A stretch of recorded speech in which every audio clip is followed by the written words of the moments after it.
Good morning! So, ito nga pala guys, may naglalako dito sa amin na maagang maaga ng isda. And ito, nakabili ako. Pinahiwa ko na yan sa naglalako. Kasi buo yan guys, buong isda na malaki.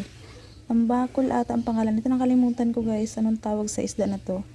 So, ito talaga usually ang binibili kong isda. Yung hindi masyadong maraming tinik kasi yung mga bata yung kakain nito. Natakot kasi ako matinik sila ba. And marami po ito. Hinati ko. Ayan yung iba. Medyo marami kasi. Kalalagay ko to sa freezer. So, ito nilagyan ko siya ng konting asin.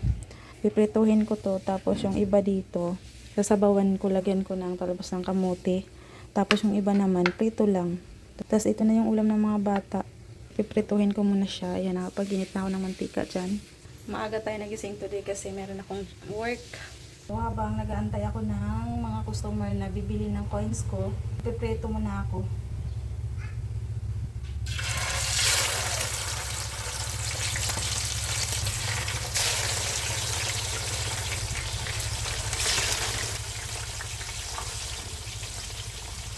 Sa cellphone lang naman ako na bibinta ng coins. Habang wala pang bumibili, nagluluto ako niyan. So, ganun, multitasking tayo guys. Kapag may work, kasi hindi magluluto. Lalagay ko lang yung cellphone dito para makita ko kapag may bibili ng coins. Yan ang ginagawa ko guys. Nagbibinta habang naglilinis ng bahay o dito nagluluto, nag-aasikaso sa mga bata. At the same time, nag-work ako. Tuwang-tuwa naman ako dito sa bago kong trabaho kasi sa bahay lang ako, kumikita ko, at the same time naalagaan ko yung mga bata, naasikaso ko, nalulutuan ko sila ng pagkain nila, naasikaso ko pag pumapasok sa school. Hindi ko na kailangan mag-apply, hindi ko na kailangan lumabas gabiyahe para magtrabaho. Pinagdasal ko talaga ito kay Lord na sana bigyan niya ako ng trabaho yung ganito, yung nasa bahay lang ako. Kapag sa labas ako magtatrabaho, walang mag-aalaga sa mga bata, walang mag-aasikaso. Ang trabaho ko hanggang alas 12 pa ng gabi. Nag-umpisa yan ng alas 6 ng umaga hanggang alas 12 pa ng gabi yung trabaho ko. Okay lang naman 18 hours yung work ko. Kasi dito lang naman ako sa bahay. Mag-vlog ako, nag-work, tapos ito, nagluluto. Multitasking ang person. Sinisipagan ko talaga guys kasi meron akong dalawang anak na magka-college. Tapos si Yana nasa private nag-aaral at ako sa GP. Kailangan ko magdoble kayod para sa mga anak ko. So baka hindi niyo pa alam, single mom po ako. Meron po akong 3 anak na ako lang po ang bumubuhay. So doble kayod talaga ako guys para matustusan ko yung pangangailangan ng mga anak ko. Sana sasahod ulit ako dito sa YouTube para makapag-ipon para sa pang-college ni GP. Para makasurvive, makabayad ng mga bills. Kasi itong kinikita ko dito sa aking trabaho is para to sa pagkain namin. Binabudget ko para pang-bayad din ng mga bills. Lahat-lahat ng mga gastusin dito sa bahay, ako po yung nagpo-provide. 3 kong pamangkin, mama nila yung nagsusuporta dyan. So ayun guys, sana magbunga yung ginagawa kong pag-vlog at nakasahod ulit tayo para makapag-ipon naman ako. Kung mapanood niyo yung vlog ko, please don't skip the ads. Kasi gan po kami kumikita sa ads guys. Kapag in-skip niyo po kasi yung ads, wala po kaming kikitain. So please, huwag niyo skip ang ads guys. Kung naumay kayo sa video ko, kahit huwag niyo na panoorin yung video ko, kahit yung ads na lang. So, yun lang guys.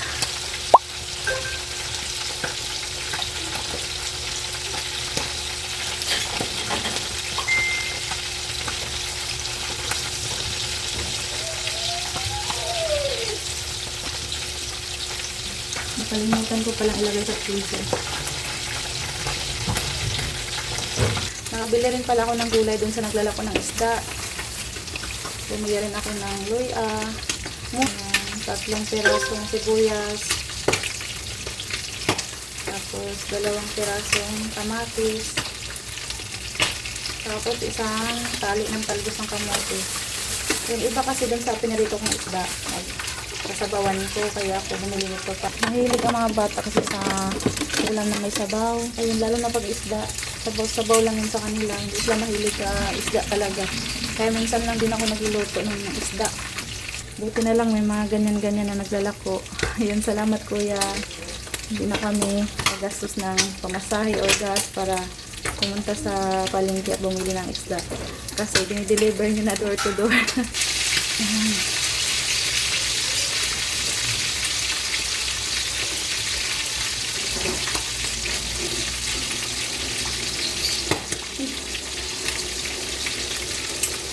Si Kuya JP pala, magsisimba siya guys. Kaya ayan, nakabihis siya. Anong relihiyon yun Kuya JP? Christian. Masama lang ako. Ayan, sumasama lang siya sa kaibigan niya. Nagsisimba every Sunday. Islam. Wala ba simbahan dito Islam? Ha? Walang simbahan dito na Islam? Sa Quiapo ata. Malayo. Iwan ko lang dito sa Cavite kung may ano dito, may masjid. Wala atang mo eh. Hindi ko nga narinig dito may nagsisimba, no? Wala, di ba nag-ano yun? Hmm? Wala akong naririnig na nag-aadan.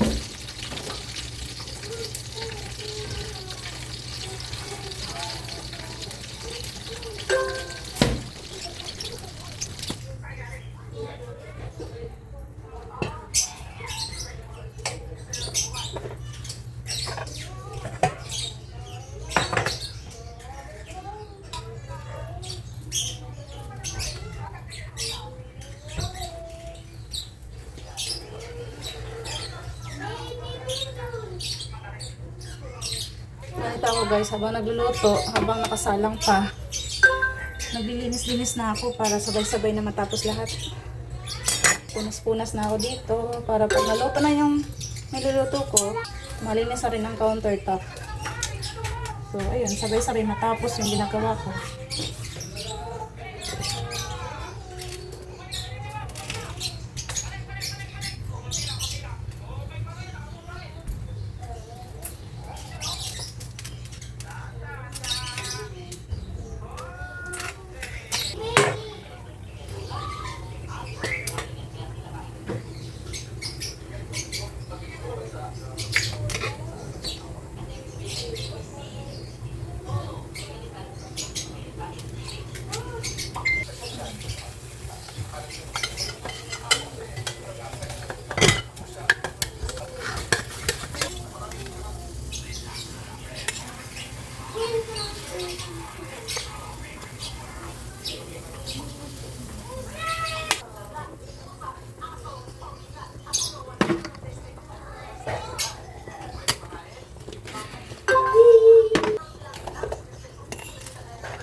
Guys, luto na siya guys, ang aking sinabawang isda na may gulay. Ayan o. Ayan, nag-uulam rin ba kayo ng ganito guys?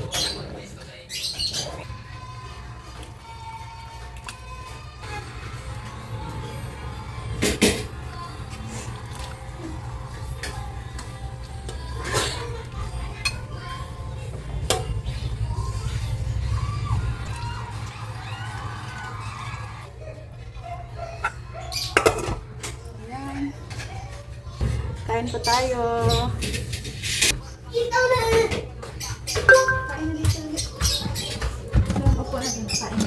Our Father, art in heaven, hallowed be thy name. Your kingdom come, thy will be done on earth as it is in heaven. And this day, I do the bread, forgive us, the trespasses. Go to the Tito, let us forgive us, and not us to the evil. Amen. Hindi magsusot siya na ng yung pang-muslim na Lumaki na siya.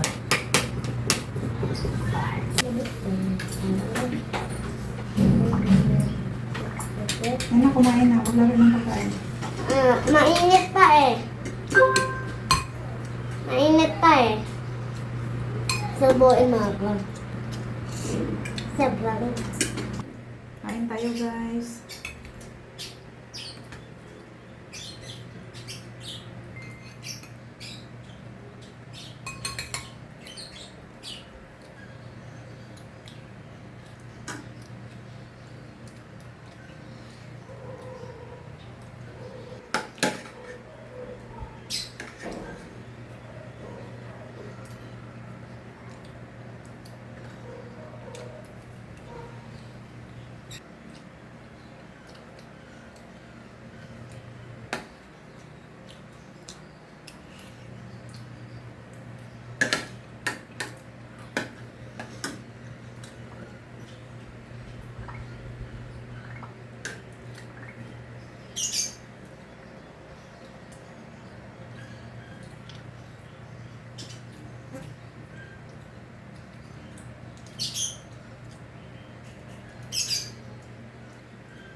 Yana,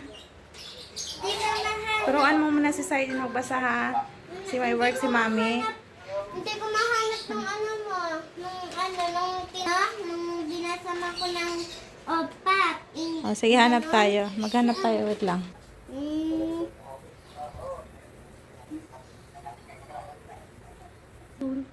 Ano zone? Mami! Seaside din, zone daw, zone. Turuan mo.